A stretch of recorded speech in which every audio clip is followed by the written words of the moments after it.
Hi అండి అందరికీ welcome to my channel LS creations. Please నా ఛానల్ సబ్స్క్రైబ్ చేసుకోండి, లైక్ చేయండి, షేర్ చేయండి, అలాగే కమెంట్ చేయండి ప్లీజ్. ఇదేంటంటే అండి ఈరోజు మనం back side pot neck design కోసం, బ్యాక్ నెక్ డిజైన్ బ్లౌజ్కి పాట్ నెక్ డిజైన్ కోసం బకరం వేసి ఎలా స్టిచ్ చేయాలి అనేది ఈరోజు ఈ వీడియో అండి. సో ఫస్ట్ మనం నార్మల్గా మనం బ్లౌజ్కి ఎలాగైతే మార్కింగ్ చేస్తాం అలాగే మొత్తం మార్కింగ్ చేసేయాలి. మార్కింగ్ చేసాక ఇప్పుడు చూసారా మనకి మెడ కోసం ఏదైతే డిజైన్ చేద్దాం అనుకుంటున్నామో మెడ లోపల వైపు మాత్రమే మనం డిజైన్ చేసుకోవాలి. చూడండి నేను డ్రా చేస్తున్నాను. ఆ లైన్ ఏదైతే ఎల్ షేప్లో లైన్ ఉందో ఆ లైన్ లోపలికి మాత్రమే మనం డిజైన్ మార్క్ చేయాలన్నమాట. సో ఇది పాట్ షేప్ కాబట్టి టర్నింగ్ దగ్గర కొంచెం అటువైపు పెట్టి ఇదే షేప్లో మనం మార్క్ చేసుకోవాలి. మార్క్ చేసుకున్న తర్వాత మనం దీన్ని కట్ చేసేసుకోవడమే. ఇది లైనింగ్ పీస్ అనమాట. సో లైనింగ్ పీస్ కట్ చేసిన తర్వాత కట్ చేసిన పీస్ని పైన వేసి కింద మెయిన్ క్లాత్ చూడండి, రెడ్ క్లాత్ మీద కింద కనిపిస్తుంది కదా, అది మెయిన్ క్లాత్ అనమాట, అంటే ఒరిజినల్ బ్లౌజ్ పీస్ క్లాత్ అనమాట. సో బ్లౌజ్ పీస్ని మాత్రం కట్ చేసేటప్పుడు పైన ఈ షేప్లా కాకుండా పైన స్ట్రైట్గా పెట్టి కట్ చేసేయాలి. సో తర్వాత మనం షేప్ కోసం బకరం తీసుకోవాలి. బకరాన్ని చూసారా అలా ఫోల్డ్ చేసి ఫోల్డింగ్ వైపు ఉంచాలి. ఫోల్డింగ్ మీద రెండు ఫోల్డింగ్స్ చూడండి, క్లోజింగ్ అనమాట. సో అలా పెట్టి మనం ఎక్కడైతే నెక్ షేప్ ఉందో నెక్ షేప్కి కొంచెం కింద వరకు కూడా మనం ఆ బకరాన్ని ఉంచాలి. అలాగే దీని మీద మనం మార్కింగ్ చేసేయాలి. మార్కింగ్ చేసినప్పుడు లోపల వైపు కరెక్ట్గా అంచు మీదే మార్కింగ్ చేయాలి.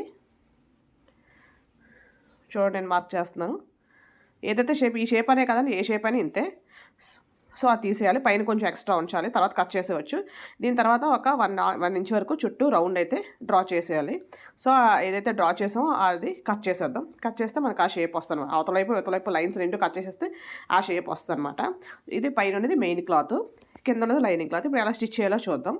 ఇది లైనింగ్ క్లాత్ అండి, మెయిన్ క్లాత్ ఇంకా మనం ఏం టచ్ చేయలేదు. ఇది లైనింగ్ క్లాత్కి ఆ షేప్ ఆల్రెడీ మనం ముందే కట్ చేసాం. అలాగే బకరాన్ని కూడా మనం కట్ చేసుకున్నాం కాబట్టి ఆ బకరాన్ని దాని మీద పెట్టి అలిపిన్స్ పెట్టుకుందాం కదిలిపోకుండా.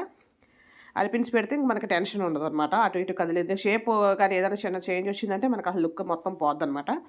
సో దానికి అలిపిన్స్ పెట్టుకొని ఒక 3 అలిపిన్స్ లేదా 4 అలిపిన్స్ పెట్టేసుకుంటే మనకి కుట్టుకోవడం చాలా ఈజీ అనమాట. చూడండి నేను పెడుతున్నాను. అది పెట్టిన తర్వాత ఇప్పుడు లోపల వైపు ఒక స్టిచ్ వేసేయాలి. ఇది దూరం కుట్టు కూడా వేసుకోవచ్చు అండి, ప్రాబ్లం ఏం లేదు. ఎందుకంటే ఇది జాయింట్ కదా, ఓన్లీ దానికి అటాచ్ చేస్తున్నాం అంతే. దూరం కుట్టేస్తే కొంచెం ఇలాంటివన్నీ దూరం కుట్లు వేసుకుంటే మనకి కొంచెం తొందరగా అంటే టైం సేవ్ అవుతుంది అనమాట.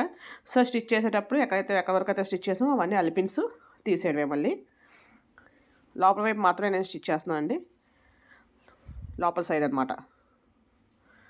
సో ఇది కట్ చేస్తాం కదా. ఇప్పుడు బయట సైడ్ కూడా రెండో వైపు ఉంది కదండి, అటువైపు కూడా ఒక కుట్టు వేసేద్దాం. చూడండి ఇప్పుడు నేను వేస్తాను అక్కడ. అది బయట వైపు అనమాట, అంటే బకరానికి బయట వైపు అనమాట, రెండో వైపు. సో అది కూడా స్టిచ్ చేసేస్తున్నాను నేను.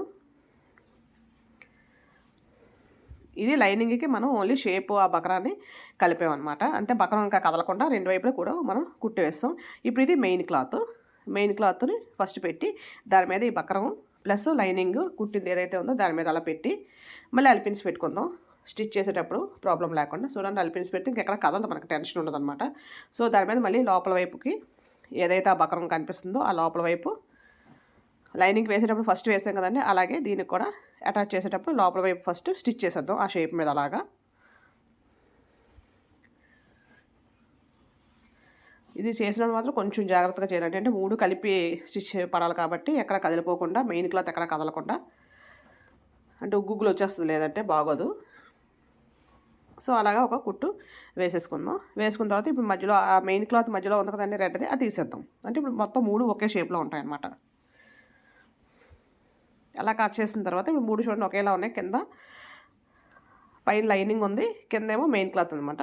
మనం ఒక కరువు తిరిగే దగ్గర బాగా కరువు కరెక్ట్గా తిరగాలంటే మనం అక్కడ చిన్న కటింగ్స్ ఇచ్చుకోవాలి, ఎక్కువ ఇచ్చుకోకూడదు, జస్ట్ లైట్గా కటింగ్ ఇచ్చుకోవాలి. అప్పుడు మనం దీన్ని తిప్పేటప్పుడు పర్ఫెక్ట్గా తిరుగుతుంది అనమాట. చూడండి దాన్ని తిప్పేయడమే, ఆ లైనింగ్ తిప్పేయాలి అనమాట. లైనింగ్ ఆల్రెడీ అది అటాచ్ చేసేది కాబట్టి బకరాన్ని మనం ఏం పట్టుకోవసరం లేదు, లైనింగ్ మాత్రమే తిప్పేయాలి. మనకు లైనింగ్ తిప్పేస్తే మెయిన్ క్లాత్ అలా పైకి వస్తుంది, లైనింగ్ క్లాత్ లోపలికి వెళ్ళిపోద్ది, మధ్యలో బకరం ఉంటుంది అనమాట. బకరం మనకు బయటకు కనిపించదు అనమాట. ఇది బయట వైపు చూసారా మనకు పైన కనిపిస్తుంది, అది మెయిన్ క్లాత్, లోపల లైనింగ్ అనమాట. ఈ రెండింటికి మధ్యలో బకరం ఉండిపోద్ది, మనకు బకరం బయటకు కనిపించదు.